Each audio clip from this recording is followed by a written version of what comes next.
actually one of the only things of yours I hadn't been taking. It's a relatively new product. We started talking about this a few years ago. It's a product that I've known about for a long period of time. And like all of my products, we put it through a careful review of the science before we create the product. Even if there's a demand for the product, I first want to make sure that the product is not just, the science isn't just interesting, but the science is compelling.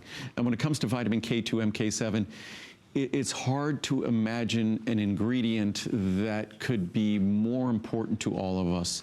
And I say that not just in terms of bone health, I say it in terms of cardiovascular health. And whenever I say that, people ask me, cardiovascular health, how does that have anything to do with bone health? And how does that have anything to do with calcium metabolism? Well, calcium, it is not just present in our bones. Calcium is found throughout our body. Calcium plays a critical role throughout our body, but calcium, the sort of the reservoir in our body for calcium is our bones, and of course it also plays a structural role there in our bones.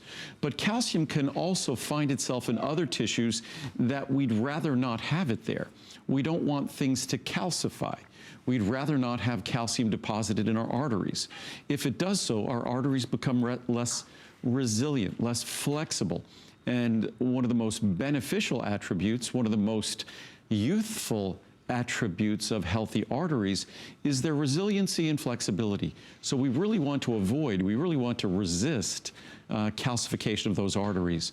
And a recent study that was just published on vitamin K2 MK7 spoke specifically about that. And over a short period of time, just a matter of months, a significant increase in arterial flexibility was noted.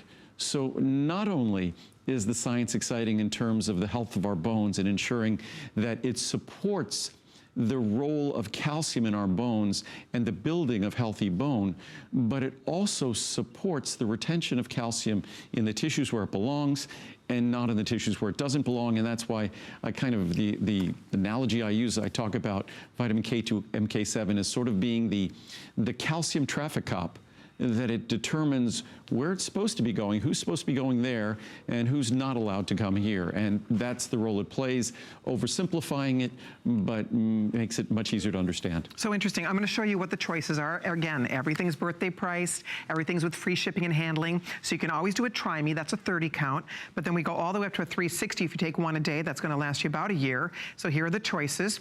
Here's the regular everyday HSN pricing for the birthday month.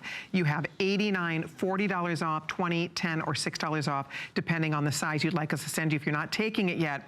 This is an exciting product. It's a remarkable product that has so many cool health benefits. I always love learning about something new. This is something that up until recently, we hadn't talked about a lot on the air, and I think more and more of us, our ears perk up when you realize the huge health benefits by adding this into your vitamin regimen. I encourage everyone to do research on vitamin K2 MK7.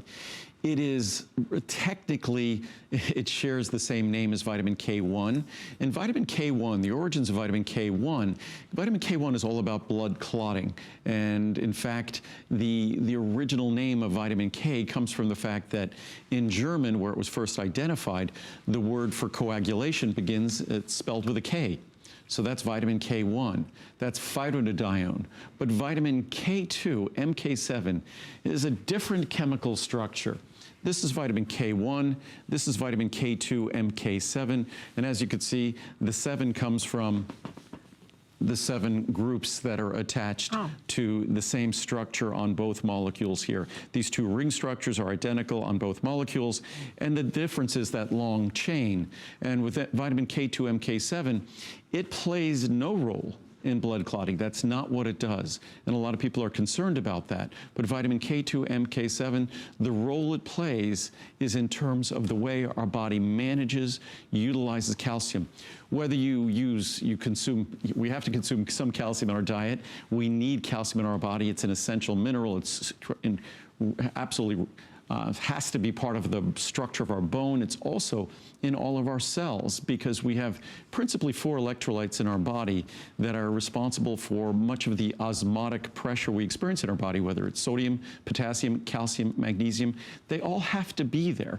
And unfortunately, because of the ubiquitousness, the constant presence of calcium in our body, there's a risk of calcium being deposited in areas we don't want it. Vitamin K2 MK7 resists that, and that's the remarkable role it plays in both the health of our bones and the health of our cardiovascular system, and retaining and supporting flexible arteries. See there? I mean, how cool that one capsule, and they're really pretty. They're really interesting. They're beautiful little golden capsules. And again, for your cardiovascular health as well as for your bone health. Look at how pretty they are. I mean, if you get the 360, that's about a year's supply if you take one a day.